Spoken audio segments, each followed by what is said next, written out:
آج کا سبق سورہ بقرہ سے ہے۔ یہ مدنی صورت ہے اور قرآن کریم کی سب سے لمبی صورت ہے۔ اس میں 40 رکوع ہیں اور 286 آیات ہیں۔ اس صورت کا نام سورہ بقرہ اس لیے ہے کہ اس میں بقرہ کا معنی ہے گائے۔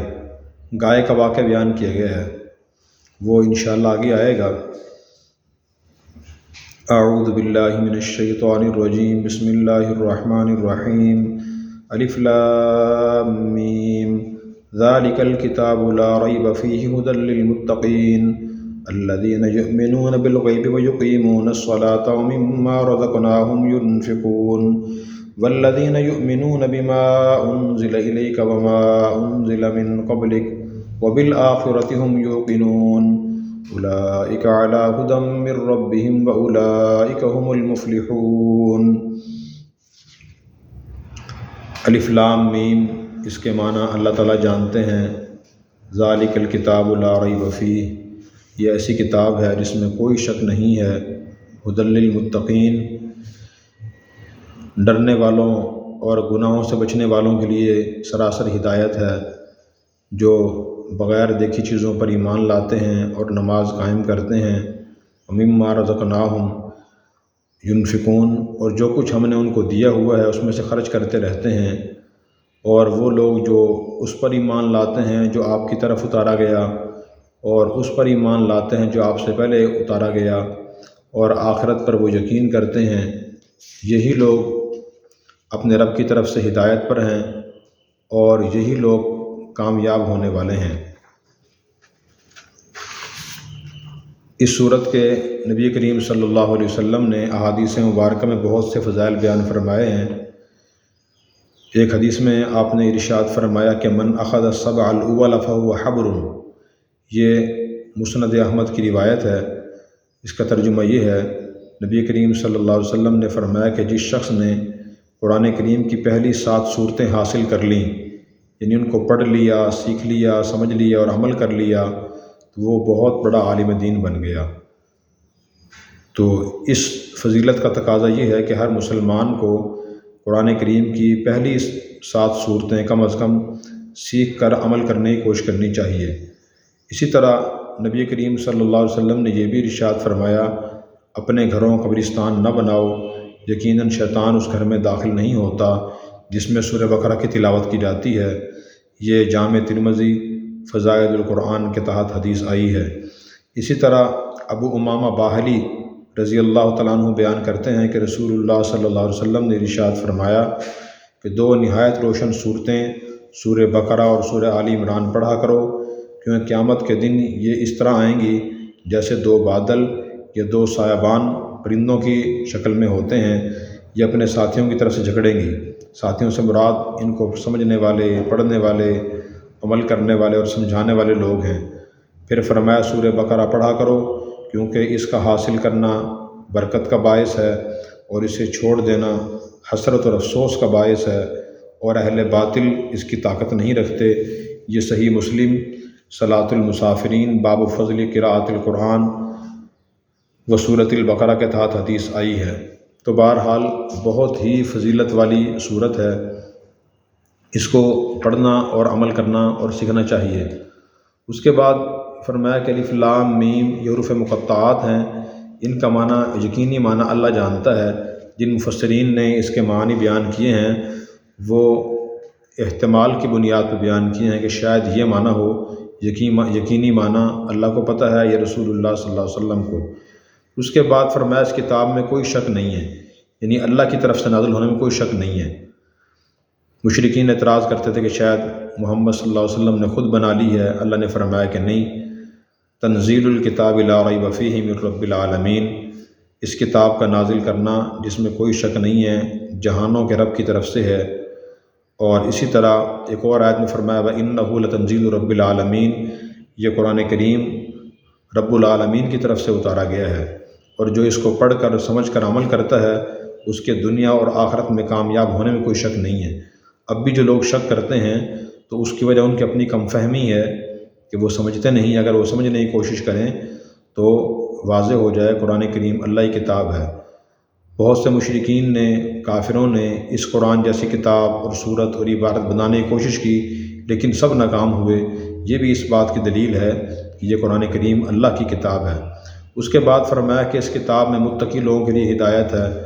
ہدایت سب لوگوں کے لیے ہے، لوگوں کے لیے، کافروں کے لیے بھی ہدایت کا ذریعہ ہے، لیکن متقی لوگ اس سے ہدایت حاصل کرتے ہیں، اس لیے فرمایا کہ یہ متقی لوگوں کے لیے خاص طور پر ہدایت کا ذریعہ ہے۔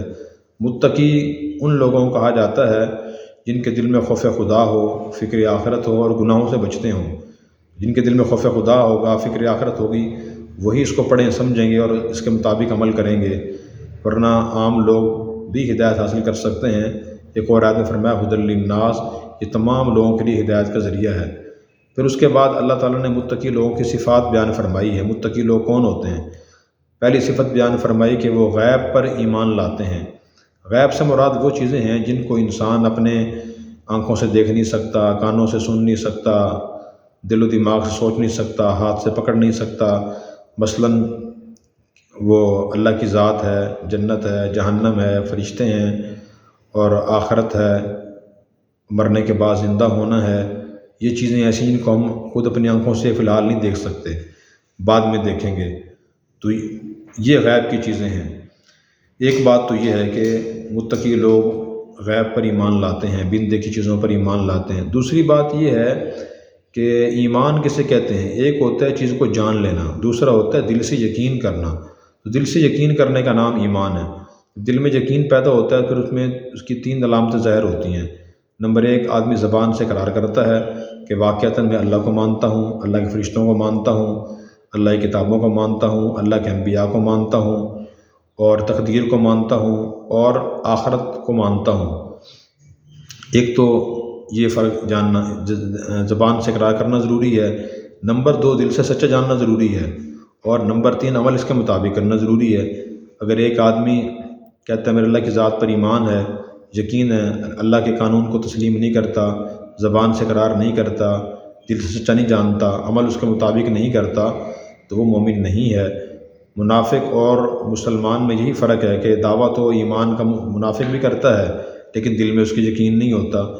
لیکن بعض کافروں دل میں یقین بھی آ گیا تو انہوں نے اقرار نہیں کیا زبان سے، کوئی مومن نہیں ہے۔ تو 3 چیزیں مومن بننے کے لیے ضروری ہیں۔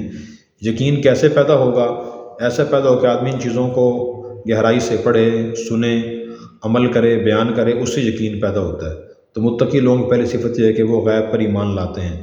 نمبر 2، وَيُقِيمُونَ الصَّلَاةَ، وہ نماز قائم کرتے ہیں۔ نماز قائم کرنے کا مطلب یہ ہے کہ وہ نماز کے فضائل مسائل سیکھ کر نماز کے فرائض، واجبات، سنتوں اور مستحبات کی رعایت رکھتے ہوئے وقت پر توجہ سے، خشوع و خضوع سے نماز ادا کرتے ہیں۔ تو صفت متقی لوگوں کی یہ ہے۔ اور تیسری صفت یہ ہے کہ جو کچھ اللہ نے ان کو دیا ہوا ہے، وقت دیا ہوا ہے، زندگی دی ہوئی ہے، دولت دی ہے، جسمانی طاقتیں قوتیں دی ہیں، اختیارات دیے ہیں، دولت اور مال دیا ہے، اس میں وہ خرچ کرتے رہتے ہیں اپنی استطاعت کے مطابق۔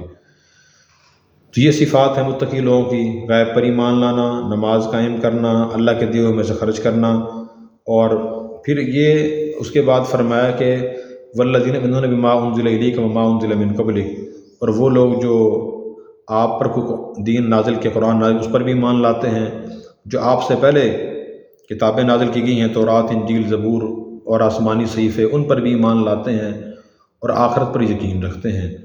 تو پہلی کتابوں پر ایمان لانا ضروری ہے کہ تورات، زبور، انجیل اور صحیفے برحق تھے، اللہ تعالیٰ نے نازل کیے تھے، ہمارا ان پر ایمان ہے۔ لیکن وہ سب کتابیں پہلے والی اور صحیفے تبدیل ہو چکے ہیں، اب ان پر ہم عمل نہیں کر سکتے، عمل قرآن کریم پر ہی ہوگا۔ اور پھر فرمایا بالآخرۃ ہم یوقنون، یہ لوگ آخرت پر یقین کرتے ہیں۔ آخرت پر یقین کا مطلب یہ ہے ایک مسلمان کا یہ عقیدہ اور نظریہ ہو اور اس کا عمل اس کے مطابق ہو کہ اس دنیا کے آخر میں ایک دن آئے گا جس میں اللہ تبارک و تعالیٰ اس کائنات کو اور اس کی تمام چیزوں کو توڑ پھوڑ دیں گے۔ سمندروں میں آگ لگ جائے گی، آسمان چر جائے گا، پہاڑ روئی گالوں کی طرح ہو جائیں گے، تمام جاندار مر جائیں گے، سارے درخت عمارتیں گر جائیں گی۔ پھر اللہ تبارک و تعالیٰ اس دن لوگوں کا حساب لیں گے۔ جس نے اچھے اعمال کیے ان کو اچھا بدلہ ملے گا، جنہوں نے دنیا میں برے اعمال کیے ان کو برا بدلہ ملے گا۔ آخرت پر یقین کا مطلب یہ ہے۔ جو آخرت کا عقیدہ ہے انقلابی عقیدہ ہے، اگر مسلمان کے دل میں اچھی طرح بیٹھ جائے، اس کا استحضار رہے، یاد دہانی رہے، تو آدمی جرائم سے بچ جاتا ہے، ظلم و زیادتی سے بچ جاتا ہے۔ جیسے آدمی کیمرے کے سامنے کھڑا ہو تو کوئی ظلم نہیں کرتا، زیادتی نہیں کرتا، گناہ نہیں کرتا کہ لوگ دیکھ رہے ہیں میری بدنامی ہوگی۔ اگر اللہ کا دل میں یقین پیدا ہو جائے کہ اللہ مجھے دیکھ رہے ہیں اور میں نے حساب دینا ہے، پھر آدمی گناہ نہیں کرتا۔ اس لیے فکر آخرت بہت انقلابی عقیدہ ہے اور یہ ہمیں تازہ کرنا چاہیے، بار بار اسے پڑھنا چاہیے، قبر کے حالات، میدان محشر کے حالات، جہنم کے حالات، تاکہ ہم گناہوں سے بچ سکیں۔